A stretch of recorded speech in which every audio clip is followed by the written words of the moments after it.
तो कैसे हो आप सभी लोग। हमारे YouTube चैनल में आपका स्वागत है, वेलकम है, अभिनंदन है, हार्दिक स्वागत है। हम आपके लिए बहुत ही ज़बरदस्त सवाल लेकर के आए हैं। सवालों की दुनिया में हम आपको इस तरह घुमाएंगे, इस तरह नचाएंगे कि हर एक सवाल का आंसर आपके दिमाग में इर्द गिर्द घूमेगा, नाचेगा। आप चाहते हैं कि हमारे कंपटीशन क्लासेज में मैथ हमारी स्ट्रांग हो जाए, तो उसके लिए आपको थोड़ा मेहनत भाई करनी पड़ेगी। हर सब्जेक्ट में अगर आप चाहते स्ट्रांग हो जाए तो उसके लिए आपको मेहनत करनी ही पड़ेगी।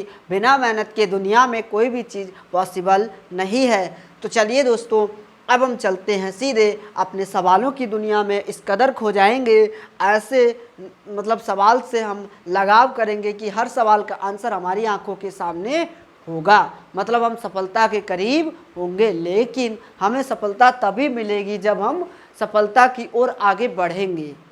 ठीक है, तो चलिए दोस्तों, समय को ना बर्बाद करते, समय को सीधे आबाद करते। यहाँ पे अब हमारा सवाल में कहा है, ये जो एक द्विघात समीकरण दिया गया, द्विघात बहुपद दिया गया सॉरी, का न्यूनतम मान पूछा गया है। न्यूनतम मान का एक फॉर्मूला होता है, वो फॉर्मूला ये होता है। पहली चीज़ तो यहाँ पे x² + bx + c से तुलना करने पर, यहाँ से जब तुलना करेंगे दोस्तों तो यहाँ से ए बी सी के मान निकाल लेंगे। ठीक है, a बराबर 4 आ जाएगा, b बराबर 5 आएगा, c बराबर 6 आएगा। कहने को x² के गुणा में जो नंबर लिखा वो a के बराबर हो गया, x के गुणा में जो नंबर लिखा वो b के बराबर हो गया, और लास्ट में जो अचर पद है, कांस्टेंट वैल्यू है, वो c के बराबर होगी। तो न्यूनतम मान के लिए दोस्तों एक फार्मूला होता है, वो फार्मूला आपको याद करना पड़ेगा। 4ac माइनस का b² अपॉन में 4a, ये एक फार्मूला होता है। ठीक है, ये आपको याद करना पड़ेगा। 4a का मान है 4, c का मान है 6, माइनस का b का मान 5 का स्क्वायर बटे में 4 गुणे 4, ये 4 है। ठीक है दोस्तों, ये वाला। हाँ, तो 4 चक्कू 16, 16 छंग 96, माइनस का 5 25, और ये बटे 16, यानी इसका आंसर 71 बटे 16 आ जाएगा। ये बेटा, ये दोस्तों न्यूनतम मान हमारा आंसर आ चुका है। उम्मीद है कि आपको ये सवाल बहुत अच्छे से समझ में आया होगा। इसी टाइप के अगले सेशन में बहुत सारे सवाल हम आपके लिए लेकर के आएंगे। अभी तक के लिए अभी एक नया सवाल हम आपके सामने लेकर के आ रहे हैं, पेश कर रहे हैं। नई पेशकश के साथ में नए नए सवाल इस तरह लाएंगे कि आपको एक एक सवाल बहुत ही अच्छे से समझ में आए। लेकिन जब आप पूरा ध्यान देंगे तभी आपको पूरा समझ में आएगा। ठीक है दोस्तों, अब हम एक सवाल लेकर के आए, जैसे कि कहा है दो संख्याओं का अनुपात दिया गया है, वो दिया गया है 5:6, 5:6 दिया गया है, और उनका जो मासा है, हाँ वो मासा जो दिया गया है वो 30 दिया गया है। तो कहा वो संख्याएं बताइए। उनका जो मासा है वो 30 दिया गया है, तो कहा है उनका वो संख्याएं बताइए। कुछ नहीं करना दोस्तों, सीधे सीधे वो संख्याएं जो हैं वो इनकी गुणा करने पर आंसर आ जाएगा। लेकिन हम विधिवत बताएंगे। वैसे तो इसका डायरेक्ट आंसर आएगा 5 या 15, इसका 150 आएगा और इसका 180 आ जाएगा, डायरेक्ट आंसर आ जाएगा। लेकिन हम ऐसा नहीं बताएंगे, हम आपको बताएंगे सीधे सीधे सवाल से। यानी कि अनुपात दिया गया है, मान लेते हैं हमारा पहली संख्या बराबर, पहली जो संख्या वो 5x हो जाएगी, दूसरी संख्या जो है वो कितनी हो जाएगी, वो हो जाएगी 6x। ठीक है, 5x दूसरी संख्या 6x। अब क्या करेंगे, दोनों का मासा मतलब 5x तथा 6x का मासा कितना दिया गया है, मासा जो दिया गया है वो कितना है, वो दिया गया 30। यानी कि ये आंसर इसका 6, हाँ इसका आ जाएगा, यानी कि ये इसका मासा वो x बराबर 30 आ जाएगा। ठीक है, x की वैल्यू 30 आ गई। अब इनमें उठा के रख देंगे, यानी इसका मान आ जाएगा 5 × 30 बराबर 5 या 15, यानी 150। यह आएगा 6 × 30 मतलब 180, यानी पहली संख्या 150 आ जाएगी, दूसरी संख्या 180 आ जाएगी।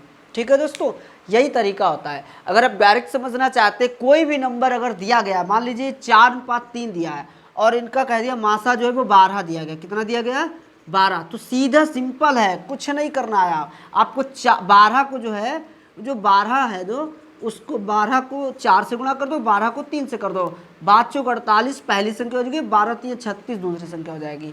अगर आपसे संख्या पूछने को कहे तो ठीक, कोई भी नंबर आप ले लीजिए, 2:5 दिया है और इसका मासा आपको 50 दिया है। ठीक है, तो पहली संख्या 100 हो जाएगी, 50 दूनी 100, दूसरी संख्या जो है 50 पंचे 250 हो जाएगी। कोई भी नंबर आप लीजिए, मतलब मासा अगर अनुपात में है और उसका मासा दिया गया है तो वो सीधे मासा से उस नंबर को गुणा करा देंगे, सीधे सीधे हमारा आंसर आ जाएगा। ठीक है दोस्तों, उम्मीद है कि आपको बेहतरीन तरीके से समझ में आया होगा। बस अगर हम आपके काम आ रहे हैं, अगर हम आपके सहयोगी बन रहे हैं तो इससे बड़ी बात हमारे लिए सौभाग्य की और क्या हो सकती है। चलिए दोस्तों, एक सवाल हमारे सामने और भी है। वो सवाल इस तरह है, कहा है कि एक सवाल थोड़ा देख लेते हैं, एक सवाल थोड़ा सा ध्यान दीजिएगा। ठीक है, कहा है 240 मिनट को जो है हमें किस में बदलना है, 240 मिनट को रेडियन में बदलना है। रेडियन में बदलिए, रेडियन में बदलना है, बदलिए। तो दोस्तों समय को न ज़्यादा बर्बाद करेंगे, सीधे हम सवाल पर चलते हैं। रेडियन में बदलने के लिए दोस्तों 240 मिनट यानी एक मिनट में कितने सेकंड होते हैं दोस्तों, 60। यानी कि इसका क्या हो जाएगा, इसका सीधे सीधे हम लोग क्या करेंगे, मिनट तो दिया ही गया है, तो सिंपल सी बात है कि एक जब सेकंड की सुई जब एक पूरा चक्कर घूमती है वो 360 के इक्वल होता है। इसका मतलब इसको डायरेक्ट हम रेडियन में चेंज करने के लिए π/180 से, सॉरी यहाँ पे रेडियन नहीं है, यहाँ पे डिग्री है। ठीक है, डिग्री है, ये ध्यान रखिए, रेडियन मिनट नहीं है, सॉरी मिनट नहीं है, डिग्री है यहाँ पे। तो ये डिग्री है, ये डिग्री है, और रेडियन में चेंज करने के लिए π/180 से गुणा करते हैं। ये 12 के पार्ट से 12 दूनी 12 तियाँ, सॉरी 12 दूनी 24 और 12, हाँ ठीक है, 12 और ये कितना होगा, 12 × 12, 12 पंच 60, यानी 2π/15 आ जाएगा इसका आंसर। ठीक है दोस्तों, हाँ 2π/15 इसका आंसर आ जाएगा।